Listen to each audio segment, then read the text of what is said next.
thinking about the time that, I went to see some Wagner arias at the National Theater in Washington, and afterwards, I went and had dinner at the restaurant above, and after dinner, it was very, very late, and almost nobody was there. In a chance meeting, walking opposite directions in a hallway in the whatever the Kennedy Center or whatever it's called there, I passed Coretta Scott King and her entourage. I stopped and I talked to her for a moment, and I told her about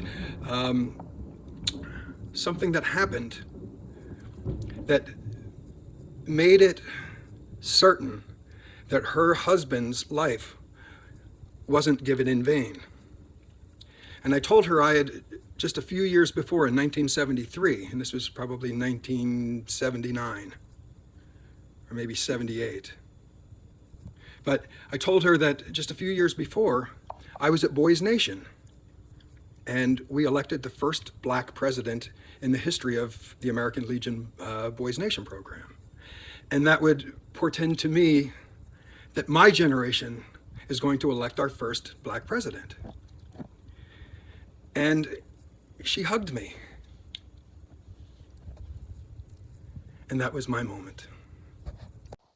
Now, to put this in the context of the times, in 1970, it was probably 76, I was the head auditor for a district of local convenience stores. National chain, but I was the district auditor. And one evening at the district office, I was sitting, working in a space near a conference room where a meeting was being conducted. And in that meeting, one of the supervisors told his district manager, maybe the second ugliest thing I ever heard, and that was that he was never going to hire a woman, or he used the N-word to supervise a store. The ugliest sound was the silence that fell after he said it. Now, there was another guy, the guy who actually had his territory and that he was the supervisor of. He had the poorest part of the city, and he had the wealthiest part of the city. And even though he didn't say anything then, what he would do is, in his store, he would take the heels of the deli meats that were about to go bad in the wealthy stores and transfer the meat that's about to go spoiled to the stores whose complaints no one would hear.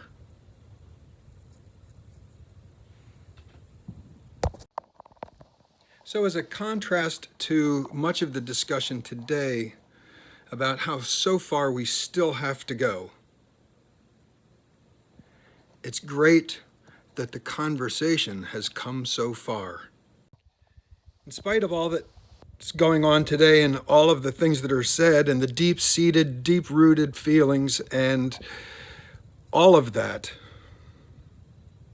we've come a really long way. And we're at a point now where the conversation is just going to start getting good.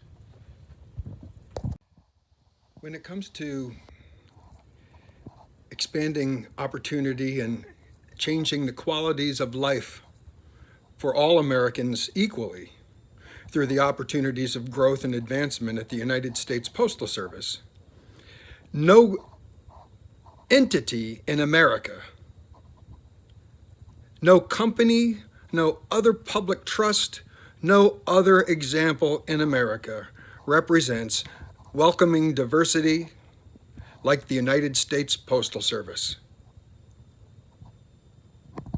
That's why it must remain in the hands of the people who assure that remains how it always will be.